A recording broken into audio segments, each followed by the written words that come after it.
কথায় বলা হয় বাঙালির ১২ মাসে ১৩ পার্বণ।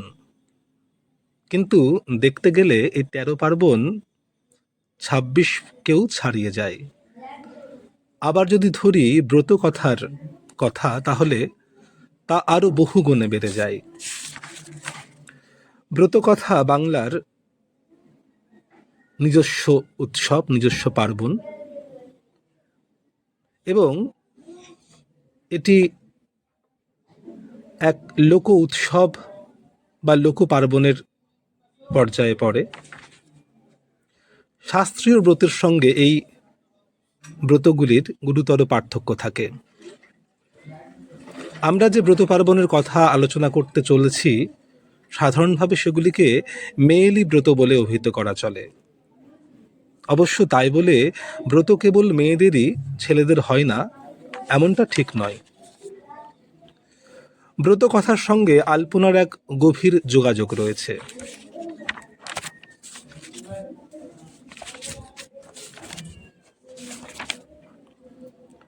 বর্তমানে যে কোনো সামাজিক অথবা সাংস্কৃতিক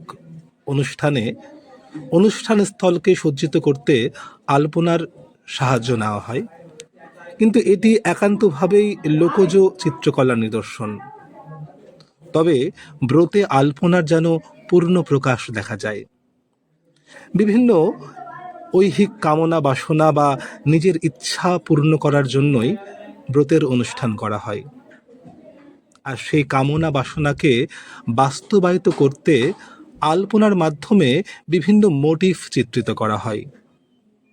অঙ্কিত হয় পুকুর, ধানের মড়াই, নানাবিধ আবরণ, ধানের শীষ, মাছ, পদ্ম ইত্যাদি। আলপনা দেওয়া হয় চালের গুঁড়ো জলে মিশিয়ে পিটুলির গোলা তৈরি করে। এই হলো রং। আর তুলি হলো এক টুকরো ছেঁড়া কাপড়ে সূচি শুভ্র আলপনা মাঙ্গলিক পরিবেশ রচনায় বিশেষ সাহায্য করে। তবে বর্তমানে চালের গুঁড়োর বদলে খড়িমাটি ব্যবহার করা হয়। আলপনা দেওয়া বাংলার নারী কোনো আর্ট স্কুলে শেখে না। বংশ পরম্পরায় এই শিল্পকলার উত্তরাধিকার বহন করে চলে আসছে বাংলার নারীরা।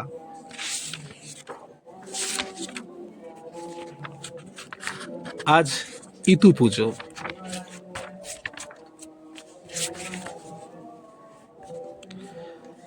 এই ইতু ব্রতে বা যে কোনো ব্রতে আমরা সচরাচর দেখি বিশেষ দেবতা বা দেবীর মাহাত্ম্য প্রচার। বিশেষ দেবতা বা দেবীর অনুকম্পায় ব্রতিনী তার ঈপ্সিত কামনা বাসনা চরিতার্থতার সুযোগ পায়।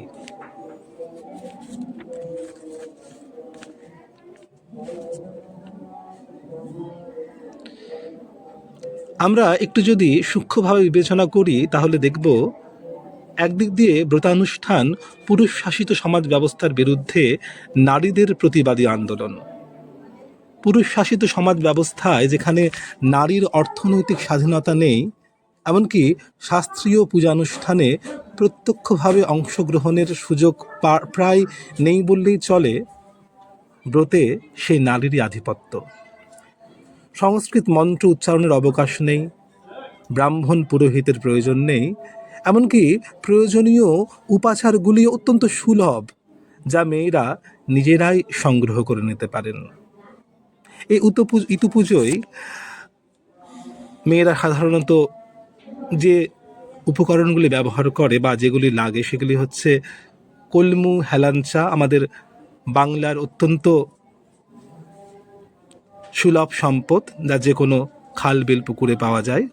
কলমু, হেলাঞ্চা, সেগুলো দিয়ে একটা গোলা তৈরি করা হয়, সেগুলোকে জট পাকিয়ে বা গোল করে, যেটি এক্ষুনি দেখালো আমার মা, এবং আম্রপল্লব, পান, মূলো, কলা। প্রসাদ হিসাবেও থাকে মূলো, কলা, আতপ চাল, বরবটি। এই সমস্ত সাধারণ উপকরণ যা কেনার জন্য মেয়েদের বাড়ির বাইরে যাওয়ার প্রয়োজন পড়ে না, তা খুব সহজেই পাওয়া যায়। এই সমস্ত উপকরণ দিয়েই সাধারণত ব্রত কথাগুলি হয়। ব্রত কথায় শুধুমাত্র মেয়েরা নিজের পরিবারের নয়, তার স্বামীর পরিবার এবং তার বাবার পরিবার উভয় পরিবারেরই কল্যাণ সাধনা বা কল্যাণ কামনা করে। কথায় বলা হয় মেয়েরা নাকি মেয়েদের আনন্দ বা খুশি দেখতে পারে না, এক মেয়ে অপরের প্রতি হিংসা পরায়ণ, বিদ্বেষ পরায়ণ হয়। কিন্তু ব্রত কথা কিন্তু সেই কথা বলে না। ব্রত কথায় দেখা যায় একজন মেয়ের বাড়িতে বা ঘরে অনেক মহিলা, একজন মহিলার বাড়িতে বা ঘরে অনেক মহিলা একসঙ্গে এসে এই ব্রত কথাগুলি করে এবং একই সঙ্গে একে অপরের কল্যাণ কামনা করে। যদিও বর্তমানে মানুষের যোগাযোগ খুব কমে গেছে, তাই সেই পরিবারের মহিলারাই, একটি পরিবারের মহিলারাই একযোগে এই ব্রত কথা পালন করে।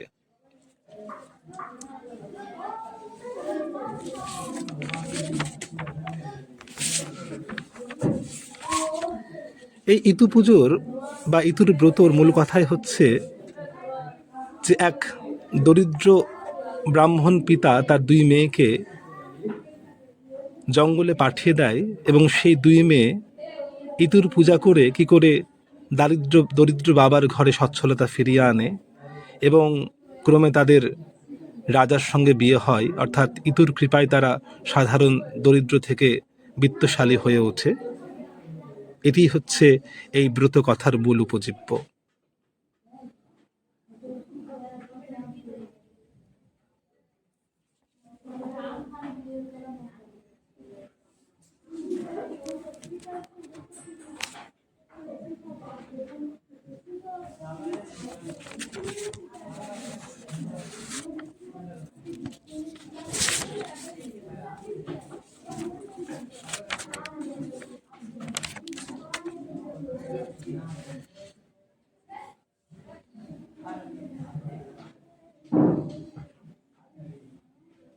দুধ, কাঁচা দুধ, গঙ্গা জল এই সমস্ত লাগে, প্রদীপ, এবং ব্রতের সমাপ্তি ঘটে ব্রত কথার মধ্য দিয়ে। একজন ব্রত কথা বলে যান, অন্যজন মনোযোগ সহকারে তা শোনেন। যে দেবতার ব্রত করা হচ্ছে সেই দেবদেবীর মাহাত্ম্য সূচক কথাই বলা হয় এই ব্রত কথার মধ্য দিয়ে।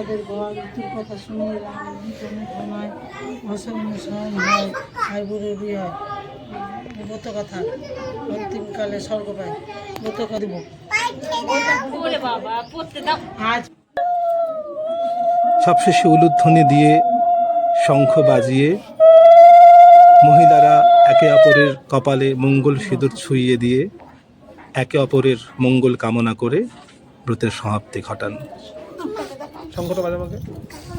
বাংলার একটি ব্রত কথা, বাংলার লোক সংস্কৃতি নিয়ে আলোচনা করলাম। আপনাদের কেমন লাগলো জানাবেন।